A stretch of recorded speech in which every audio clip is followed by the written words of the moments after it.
My name is Evelyn Cole. I am 30 years old. And exactly 1 week ago, I walked into my own birthday party wearing the deep blue dress I had chosen so carefully, foolishly believing that my family finally wanted to do something kind for me.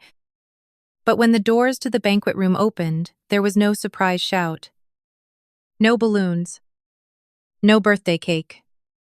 No one smiling. Only 75 faces turned toward me, looking at me as if I were a criminal, being led into a courtroom. My father, Richard Harper, stood behind a long table placed in the middle of the room. My mother, Patricia, stood beside him, her lips pressed tight, her hands clasped together as if she were trying to hold on to her composure. On the table was a red folder. I remember that red so clearly. It was red like a fresh cut torn open across my life. Richard picked up the microphone. His voice echoed through the speakers so cold that for a moment I thought I had misheard him. Evelyn, sit down. Tonight we need to clear a few things up. I stood frozen in the middle of the room. The people who had once hugged me at Christmas, called me their sweet niece, patted my shoulder at family dinners, all avoided my eyes. No one asked if I was okay. No one stood up to pull out a chair for me. No one smiled and told me this was only a clumsy joke. I sat in the only chair placed directly across from my parents. And as I looked around, I realized its position did not feel like a seat meant for someone being celebrated on her birthday. It felt more like the defendant's chair. Richard opened the folder. He pulled out a few sheets of paper and held them up in front of the room like an attorney presenting evidence. These are the DNA test results, he said.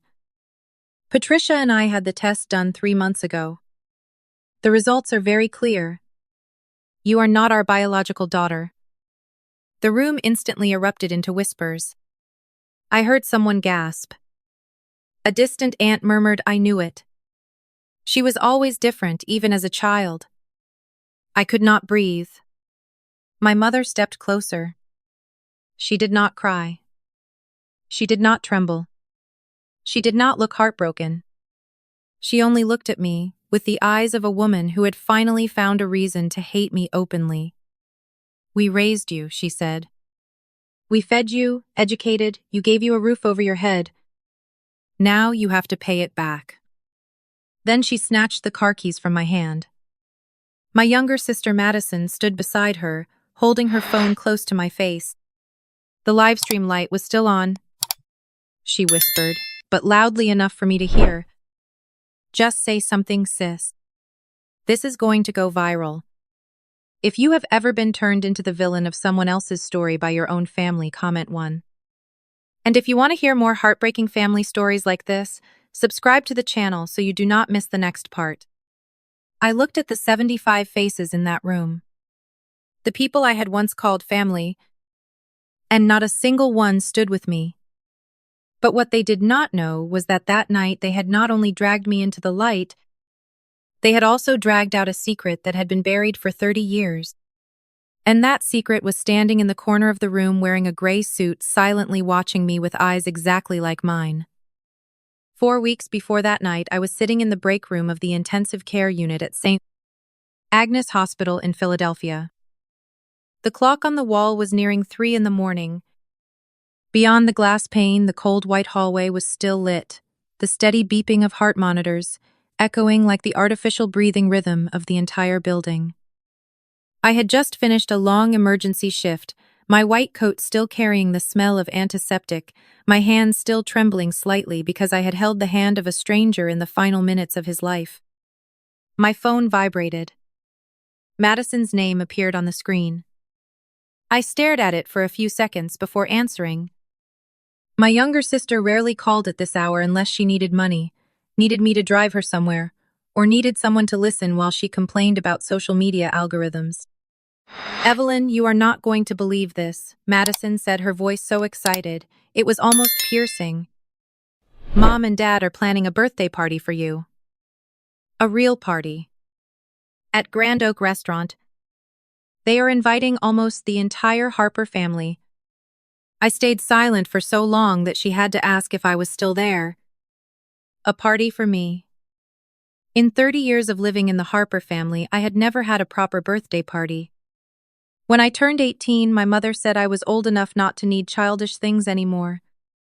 When I turned 21, my father simply left a small box of cake by the kitchen door and told me I should be grateful the family had even remembered the date. When I graduated from nursing school at the top of my class, they said they were busy that weekend, attending the launch event for Madison's personal channel. Madison was different. Her 21st birthday was held at the Riverside Club with a 5-tier cake, fresh flowers covering every table, and my father standing before more than 100 guests, calling her the greatest pride of his life. I had stood in the corner that day, clapping for her, telling myself I should not compare. Good people did not compare. Good daughters did not make demands. Madison, are you sure? I asked softly. Mom and Dad do not usually do that for me. I know. That is what makes it special. She laughed. Mom said turning 30 is a big milestone. They want to make it up to you. The words "make it up to you" softened my heart in a dangerously fragile way. After hanging up, I sat for a long time beside my cup of cold coffee. I knew I should have been suspicious. I knew the past had never given me a reason to trust them. But some children, even after they have grown up, only need one tiny piece of hope to find themselves standing in front of the same old door again, waiting for their parents to open it. And sadly, I was still that child. I was born, or rather, I grew up in a house where love always came with conditions. Those conditions were never spoken out loud, but I could feel them clearly from the time I was a little girl. If Madison cried, the whole house immediately ran to her. If Madison wanted something, my father would say, "She is still young. Let her have it this once." But if I was sad, my mother would only sigh and say, "Evelyn, you are older now. Do not make everything so heavy." I do not know when I learned to stay silent. Maybe it was when I was 10, when I spent an entire weekend painting a picture for my mother on Mother's Day. I painted a small garden with a porch sunlight, and my mother standing among yellow flowers. I thought she would love it. But she only glanced at it and put it in a drawer. Right after that, Madison handed her a sheet of paper covered in a few messy scribbles, and my mother pulled her into her arms and said she was such a gifted little girl. I stood beside them, watercolor, still staining my fingers, and for the first time I understood that the same gift could have a different value depending on which child it came from. From that day on, I began trying harder. I studied harder. I cleaned the house more carefully. I never asked for presents. I never talked back. I never bothered anyone. I became the easy child. Easy to raise, easy to use, easy to overlook. Adults called that being good. I called it the only way to survive in that house. When Madison wanted to study photography, my father bought her an expensive camera within a single afternoon.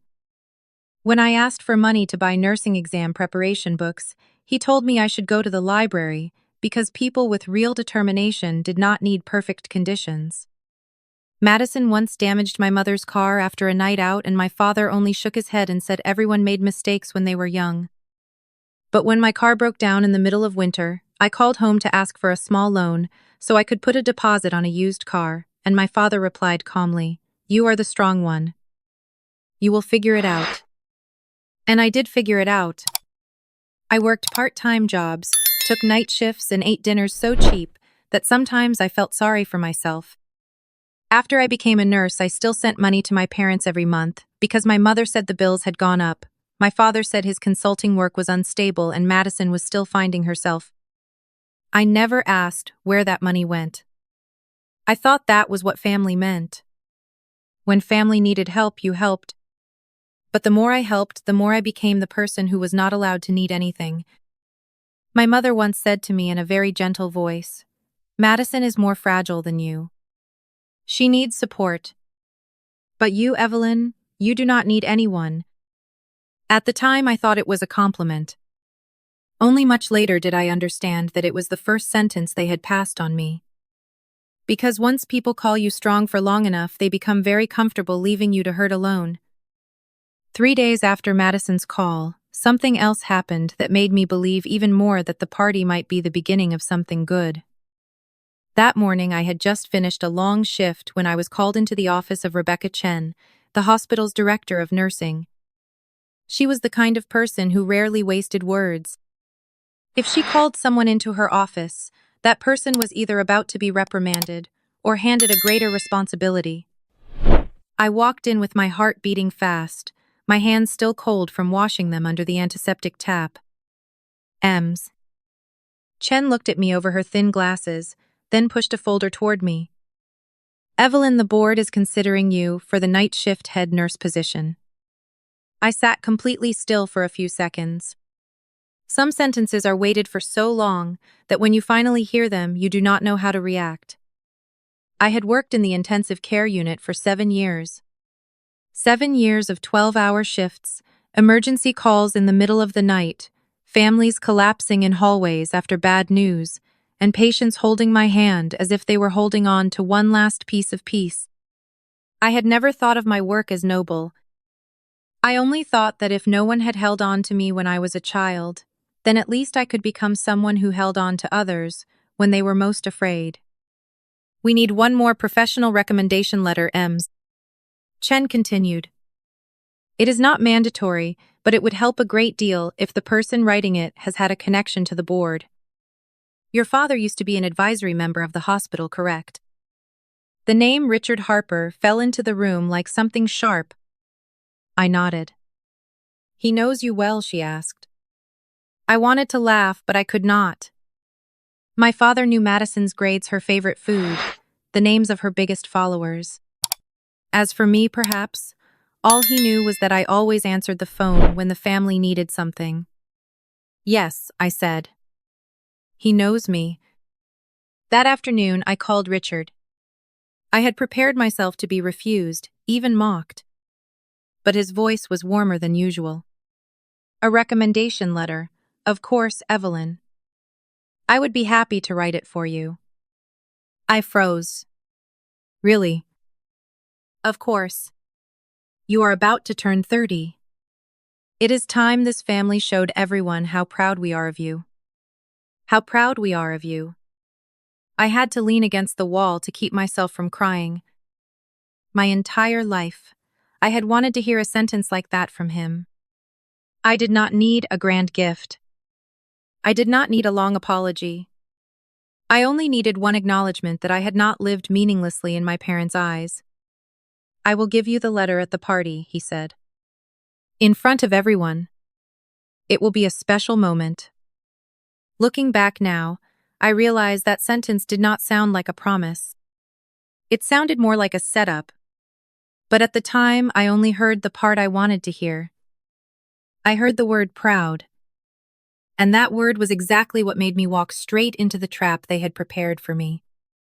The night before the party, my shift ended later than expected. Philadelphia was covered in a thin layer of mist, and the streetlights stretched across my car windows like blurred streaks of color. I drove back to my small apartment feeling both exhausted and excited, a feeling so unfamiliar it almost frightened me. On the back seat was the deep blue dress I had just bought after my shift. It was not too expensive, but to me it still felt like a luxury. I had stood in front of the fitting room mirror for a long time, looking at the woman reflected there, and wondering whether my parents would see her tomorrow night. Not the daughter who always knew how to manage on her own. Not the name they called when they needed money or help. But a woman who had walked through too many lonely years by herself, and still had not lost her kindness. I also bought Richard and Patricia a gift. A brown leather-bound album filled with family photos I had quietly gathered over several weeks. There was a picture of Madison smiling at her graduation. There was one of my parents standing in front of the old house. There were even a few rare photos of me appearing at the edge of the frame, usually holding a cake, clearing a table, or standing behind everyone else. I knew bringing a gift to my own birthday sounded foolish. But I did it anyway. Because some part of me still believed that love could be awakened if I was patient enough. That night, as I tried on the dress one last time, I received a message from Madison. Make sure you arrive on time tomorrow. And put on some nice makeup. There will be a lot of people. I stared at those words for quite a while. Something about the way she emphasized looking nice made me uncomfortable. But I blamed myself for being too sensitive. All my life, I had learned how to turn my instincts into my own fault. If I felt uneasy, I told myself I was overthinking. If I was hurt, I told myself I was weak. If someone was cold to me, I found a way to make excuses for them. The next morning, Madison appeared outside my apartment building earlier than expected.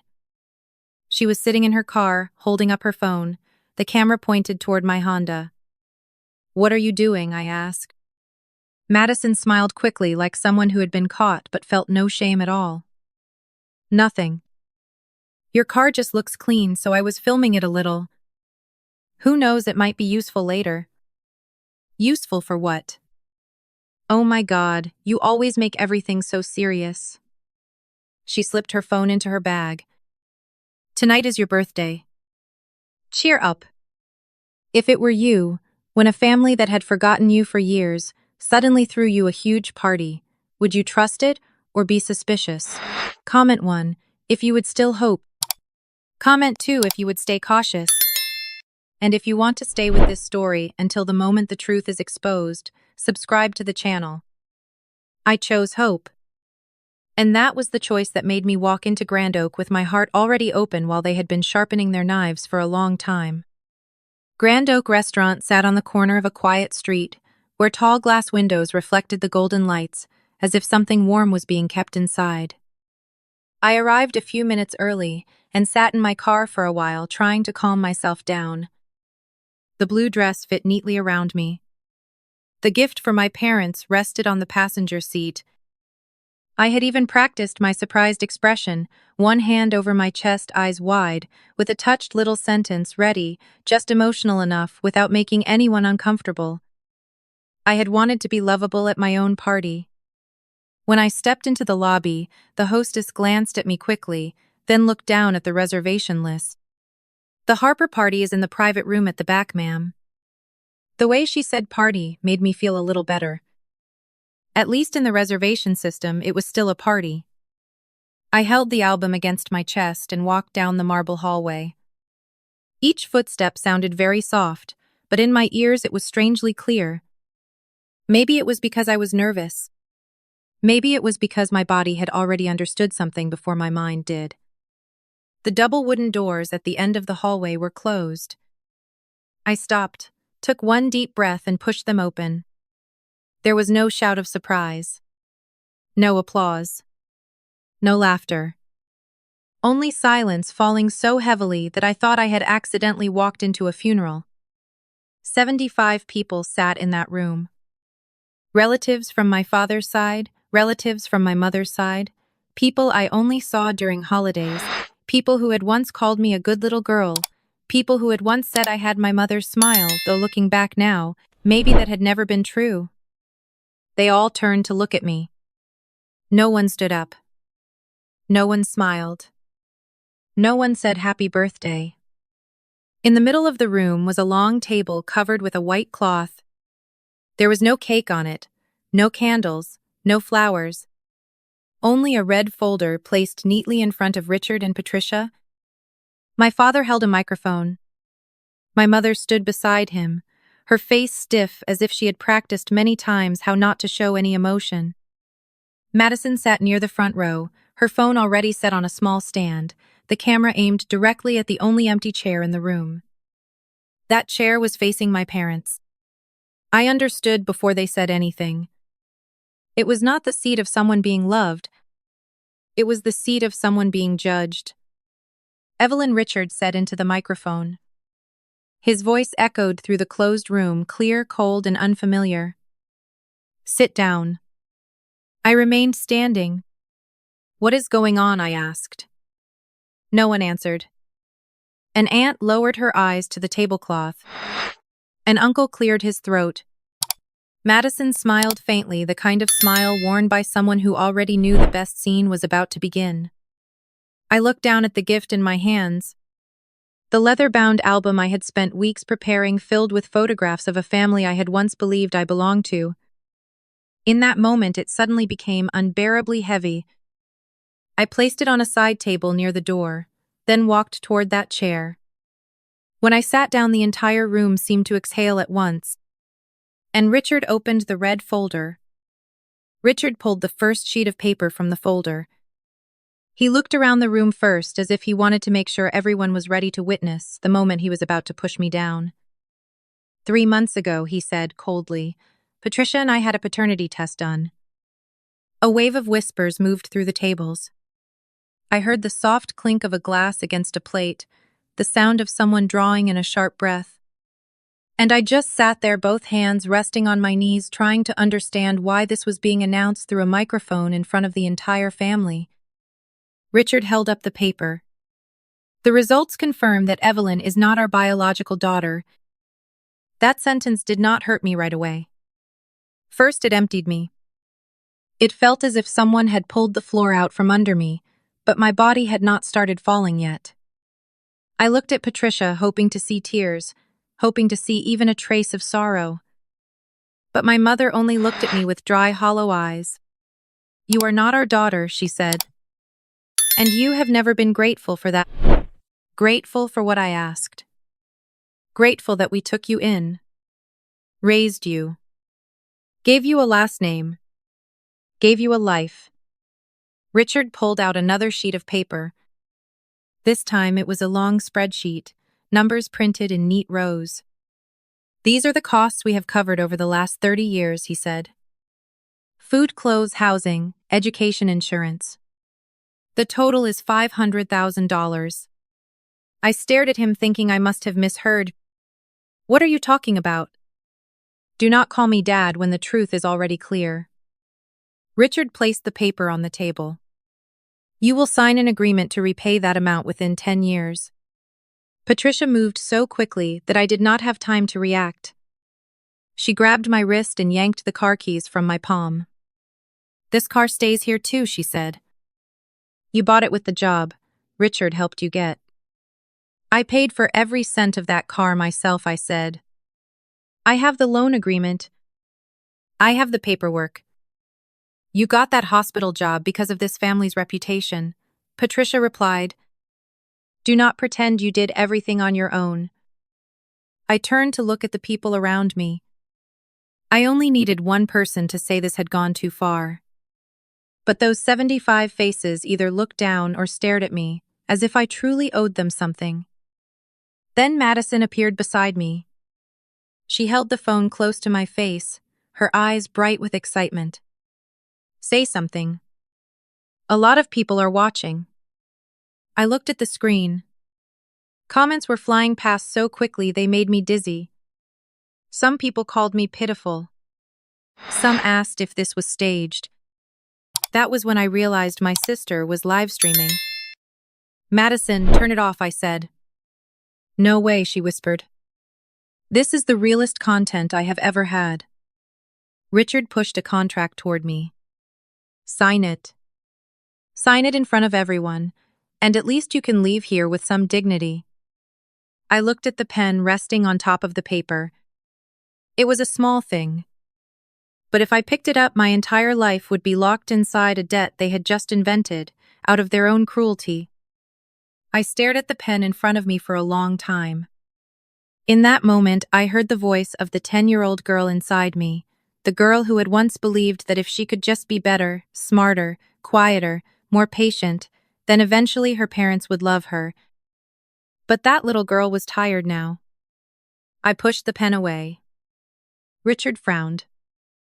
Evelyn, do not make this worse. I only have one question, I said. Patricia Cutting. There is nothing left to ask. The results are clear. No. I lifted my eyes and looked straight at Richard. You said I am not biologically related to either of you. So who are my biological parents? The entire room fell silent. Richard looked at Patricia. Patricia looked down at the folder. For the first time that night, they no longer looked like two people in control of everything. They are gone, Richard said quickly. Both of them died a long time ago. A few people let out sympathetic sighs.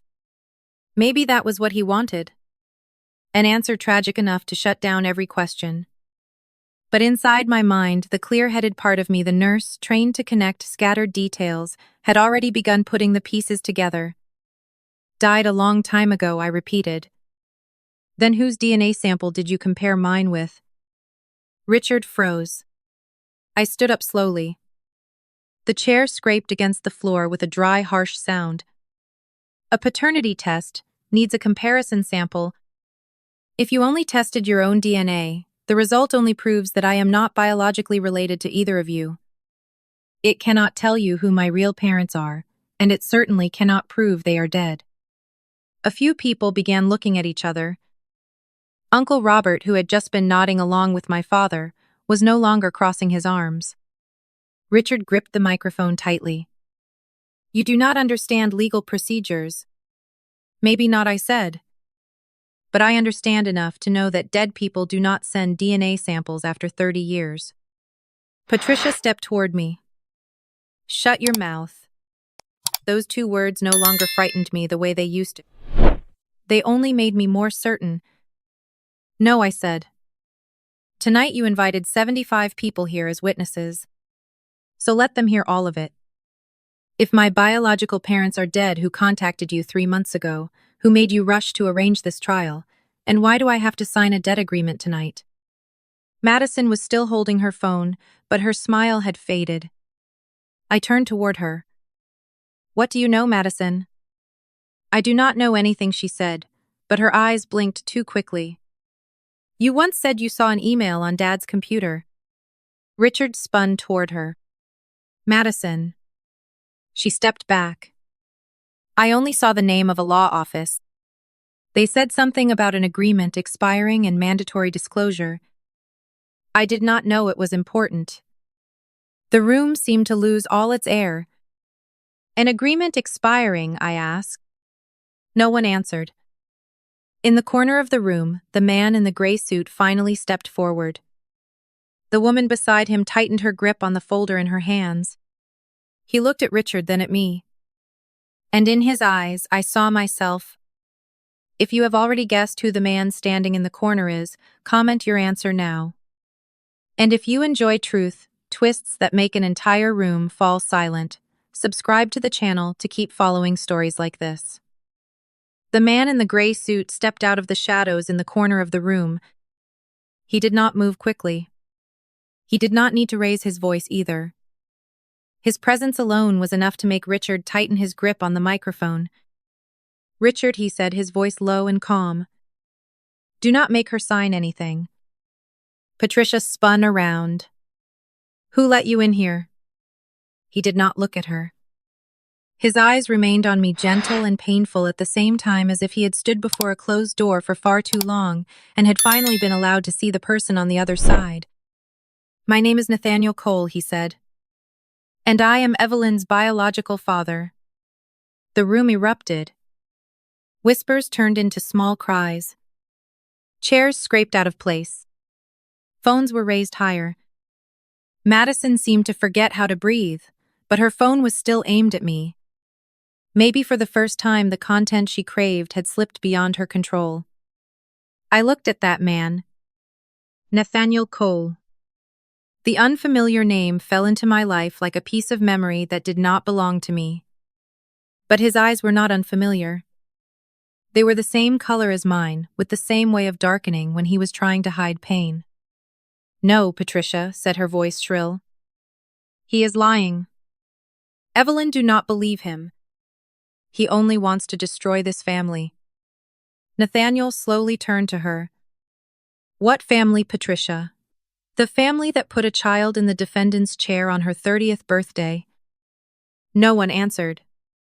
Richard cleared his throat. You have no right to be here. This is a private Harper family matter. No, Nathaniel said. This is about my daughter. And I have stayed silent long enough. The words my daughter made my chest ache. I did not know whether I had the right to accept them. I did not know whether a stranger could walk in after 30 years and use those two words so easily. But when he said them, I did not feel claimed. I felt as if someone had just given a name back to a stolen part of my life. "Where have you been?" I asked. My voice was so hoarse that I barely recognized it. Nathaniel looked at me, and for the first time, the calm expression on his face cracked. "Very close," he said. "And also very far away. Close enough to know you were alive, but far enough that I was not allowed to touch you." I shook my head. "I do not understand. Your adoptive parents, together with your biological mother's family, signed an agreement when you were just born. They adopted you. I was not allowed to contact you until you turned 30. In exchange, I sent money for your care every month and agreed not to take the matter to court because they promised you would be raised in a stable family." Richard slammed his hand on the table. "That is a false interpretation." Nathaniel looked at him. "Then would you like me to read the agreement word for word?" Richard fell silent. I gripped the edge of the chair. "Who was my biological mother?" This time, Nathaniel's voice softened. "Her name was Amelia Rose. She loved you before you were even born. And she never abandoned you the way they told it." Patricia turned her face away. That tiny gesture made me understand something terrible. She knew all of it. The woman who had come with Nathaniel stepped forward. She wore a black business dress, her hair pinned in a low bun, and held a folder so thick that just looking at it made my throat tighten. Nathaniel took it from her, but he did not open it right away. He looked at Richard, then at Patricia, as if giving them one final chance to tell the truth themselves. No one said a word. Nathaniel placed the folder on the long table. The sound was not loud, but the room was so silent that it landed like the strike of a hammer. "Richard," he said a moment ago, "you claimed Evelyn owed this family $500,000 for the cost of raising her. Is that correct?" Richard swallowed hard. "We raised her for 30 years. With whose money?" The air in the room thickened. Patricia immediately stepped forward. "You have no right to drag our private finances out in front of everyone." Nathaniel looked at her for a long time. "You had the right to drag my daughter in front of 75 people to humiliate her, but I do not have the right to present evidence." She fell silent. He opened the folder. Inside were copies of bank transfers, signed payment receipts, letters from attorneys, and an old agreement yellowed with age. Every page was arranged, neatly marked with small clips. Nothing about it looked like a sudden outburst of anger. It looked like a truth that had been preserved for too long, waiting for the right day to step into the open. From the moment Evelyn was adopted, Nathaniel said I sent a fixed amount every month to the Harper family. The stated purpose was very clear: her care, education, insurance, living expenses, and future fund. He pulled out the first copy and handed it to Uncle Robert at the nearest table. $1,500 every month. For 28 years. More than $500,000 in total. A low gasp spread through the room. I looked at Patricia. She would not look back at me. "No," I whispered. "That is not possible." Nathaniel turned to me. His eyes softened, but his voice still carried pain. "I thought that money was helping you have a better life." I let out a tiny laugh, dry and broken. A better life. I remembered wearing Madison's old coats. I remembered the winter my car died, standing there shaking in the hospital parking lot, while Richard told me to figure it out myself. I remembered sending money home from my first paychecks because my mother said the household was struggling. I sent them money, I said. Every month. For years. Nathaniel closed his eyes. The entire room seemed to understand at the same time. They had not only received money to take care of me, they had also taken money from me once I became an adult. They had let me believe I was a burden while turning me into a source of income twice over. Then Aunt Margaret stood up. Her face was pale, her hands trembling as she opened her old handbag. Linda, Patricia asked me to convert some of the transfers into cash, she said, her voice breaking. She told me it was insurance money. I believed her. Later, I saw Nathaniel's name on one of the receipts. I kept a few of them because I was afraid this day might come. Patricia turned toward her as if she wanted to tear her apart. Margaret, shut your mouth. But this time, Margaret did not stay silent. She placed the wrinkled receipts on the table right beside the debt agreement they had wanted me to sign. And in that single moment, their performance collapsed completely. Nathaniel took an old envelope from the inside pocket of his jacket. The paper had yellowed around the edges, and on the front my name was written in soft, slightly slanted handwriting. Evelyn. Just one name. But I looked at it as proof that someone had once written my name with love, not obligation. Amelia wrote this for you before she died, Nathaniel said. She had cancer. When you were 5, she was gone. Before she passed, she made me promise to keep this letter until you were old enough to know the truth. I took the envelope with both hands. My fingers trembled so badly that it took me a while to open it. The room was still full of people, but every sound suddenly moved far away. All I could hear was the paper brushing against my skin. Inside was a thin letter. My beloved daughter, if you are reading these words, it means I was not able to stay long enough to hold you and tell you everything myself. I am sorry. I let fear make decisions my heart never wanted to make.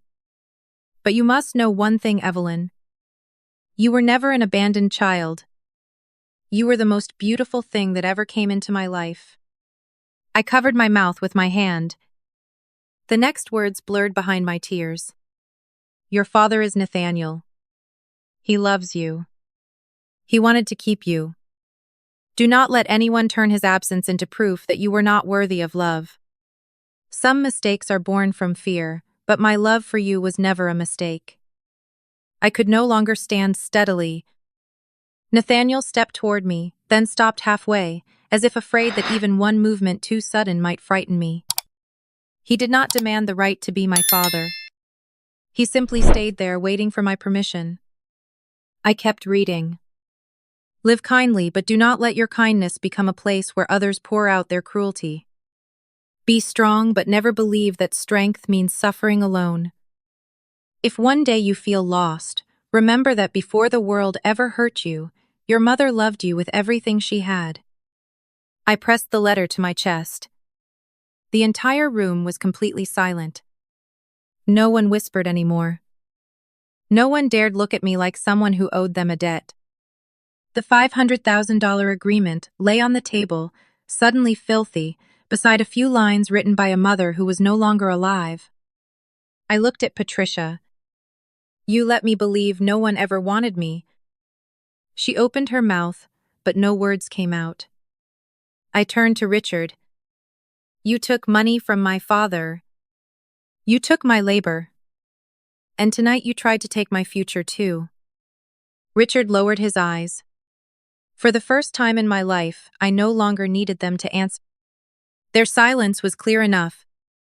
I folded the letter and placed it back inside the envelope, as if I were placing a piece of my soul back where it belonged. That night, I had no cake, no candles, and no birthday wishes. But I received the greatest gift of my life. The truth that I had never been the child nobody wanted. I do not remember how I stood up. I only remember Amelia's letter in my hand, while Patricia was still gripping my car keys like one final trophy. The room in front of me no longer looked like a banquet hall, and it no longer looked like a courtroom either. It looked like a stage that had stayed under the lights for too long until the truth walked out, and every actor forgot their lines. Richard approached me first. His voice lowered, softening in a way that felt painfully fake. Evelyn, we can talk about this privately. You are emotional right now. Do not make a rushed decision. I looked at him and felt strangely detached. The same face, the same eyes. But for the first time, I no longer saw a father whose disappointment I was afraid to lose. I only saw a man who had just been stripped of control. No, I said. You do not get to call me your daughter when only a few minutes ago you tried to make me sign a debt agreement, like I was a stranger. Patricia stepped forward, the car keys clinking in her hand. You cannot just leave. We are not finished. I held out my hand.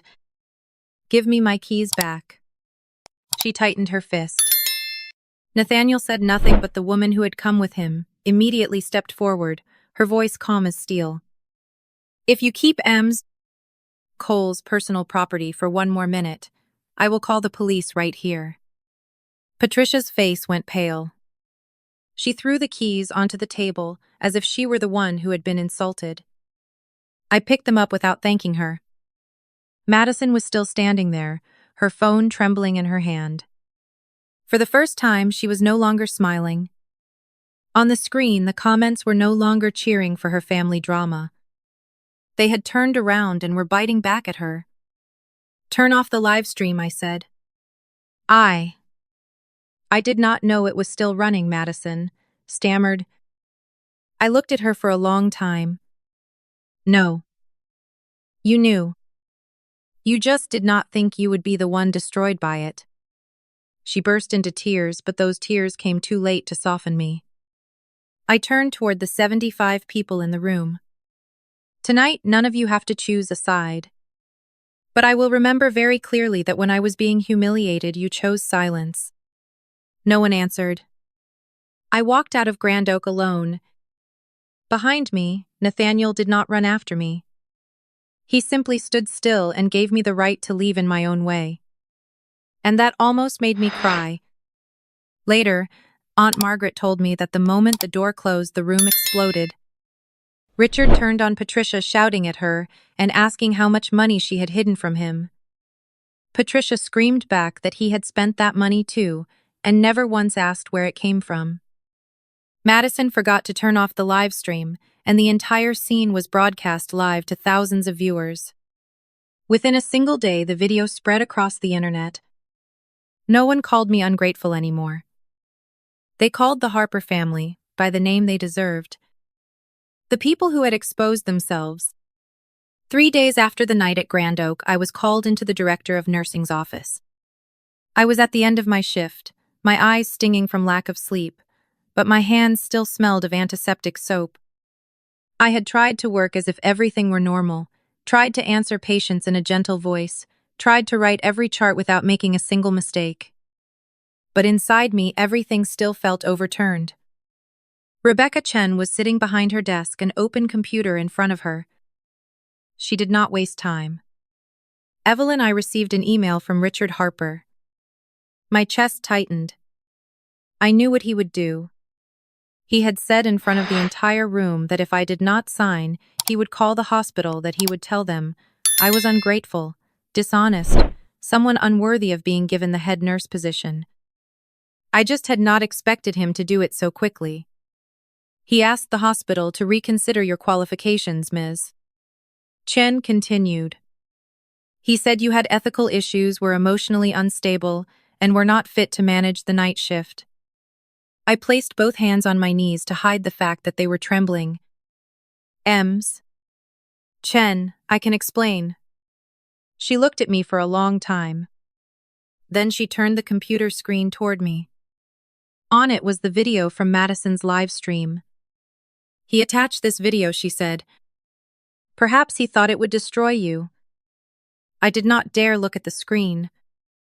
I had already lived through that night once. I was not sure I had the strength to watch myself being placed in the middle of the room, having DNA results read like a criminal charge, having my car keys snatched away, having my sister point a phone at my face.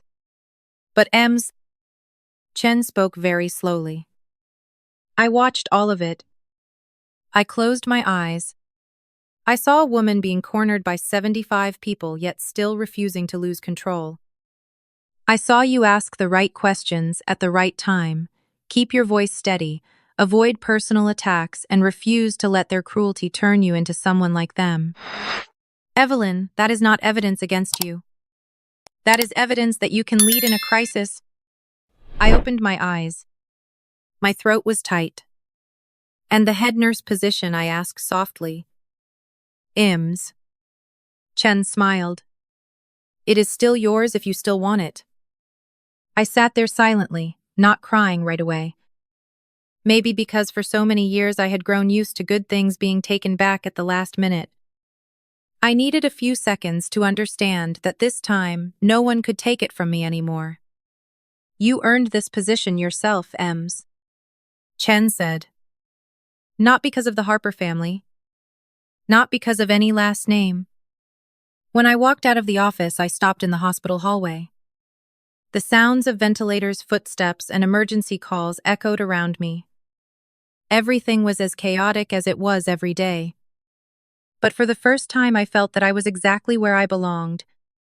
1 month after the night at Grand Oak, I met Nathaniel for the second time.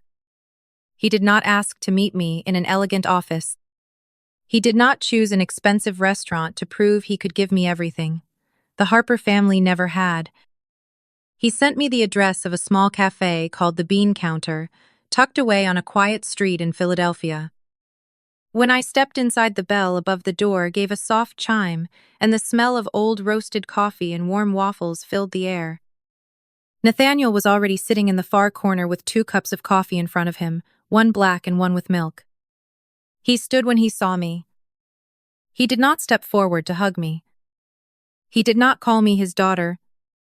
He did not do anything that would make me want to back away. He only asked softly, Evelyn, would you like to sit down? I nodded. Between us was a small wooden table scratched around the edges. I looked around and said the first thing that came into my mind. I thought you would choose somewhere bigger. Nathaniel gave a sad smile. Your mother and I used to come here when we were young. Amelia loved this corner. She said imperfect places made it easier for people to tell the truth. Amelia's name tightened my chest. Since that night, I had read her letter so many times that I almost knew it by heart. But knowing someone loved me through a letter was different from sitting across from the man who had loved her for his whole life. You said you were very close, I said. So why did you not find me sooner? Nathaniel looked down at his coffee. Because I believed in an agreement, I should have broken. His voice held no excuses. No blame. No attempt to turn himself into the victim. Amelia was afraid her family would take you far away if I went to court. She was sick. I was young and angry, but I loved her enough to listen to her. I sent money. I asked for reports. I hired attorneys to check in regularly. And every time I received confirmation that you were doing fine, I forced myself to believe that waiting was the way to hurt you the least. He looked up. The eyes that looked so much like mine were red. I was wrong. I did not know what to say. Part of me wanted to be angry. Another part of me was too tired to carry one more stone in my heart. I do not know how to be anyone's daughter anymore, I whispered. I lost one family. Then suddenly another father appeared. I cannot call you Dad right away. Nathaniel nodded slowly and firmly. I do not need a title today. I only want the chance to be present in your life at your pace. That sentence hurt me in a gentle way. For so many years, I had only known people who demanded that I understand them, forgive them, and please them. Nathaniel was the first person who did not ask me to move faster than my wound could heal. I picked up my coffee. It had cooled a little. So where do we begin? I asked. He smiled, tears still in his eyes. With 1 cup of coffee every week, if you agree. I looked at the stranger with my eyes, then thought of Amelia, of the letter of the child inside me who had waited so long for someone to choose her without conditions. Okay, I said. 1 cup of coffee every week. That was not forgiveness for the past. But maybe it was how a future began. 3 months later, I moved into the first apartment that had my name on the lease. It was not spacious, not luxurious, and nothing like the polished apartments in movies. The kitchen was so small that whenever I opened the refrigerator, I had to step sideways to avoid it. But it was the first place I had ever walked into without wondering whether I was bothering anyone. Nathaniel came over to help me install a bookshelf. He brought an old toolbox and a few muffins. We spent the entire afternoon putting together a shelf that leaned slightly to the left. When I laughed because of how crooked it was, he laughed too, then said Amelia would definitely have called it character. I placed her photo on my desk. In the picture, Amelia was very young, her smile tilted toward the sunlight. Every morning before leaving for the hospital, I looked at her for a few seconds. Not to mourn a life I never had, but to remember that before the Harper family made me question my worth, I had once been loved. Richard sent a long email. There was an apology in it, but every sentence came attached to an excuse. He said he had been under pressure. He said things had gotten out of control. He said he hoped I would understand. I read it once, then deleted it. Patricia called many times. Madison texted too. There were moments when I thought I might weaken, not because they deserved it, but because the habit of being the easy one in me had not completely died. But then I remembered the chair in the middle of Grand Oak. I remembered the debt agreement. I remembered the live stream light shining in my face. And I did not answer. I did not do it for revenge. I did it so I could keep living. Do you think Evelyn should forgive the people who raised her but also deceived her for 30 years? Comment A if you think she should forgive them, B if you think she should not, and C if you think forgiveness should only come if they truly change. And if this story touched you, subscribe to the channel to stay with deeper, more honest family stories. I used to think family was a place where you had to try hard enough to be kept. Now I understand that real family does not make you prove every day that you are worthy of love. They do not turn your pain into a stage. They do not use gratitude like a rope around your neck. I am 30 years old. I have a job. I love a small apartment of my own, a father who is learning how to be present, and a mother who is gone, but still left me enough love to keep going. The Harper family wanted to destroy me on my birthday night. But in the end, they only managed to do one thing. They set me free.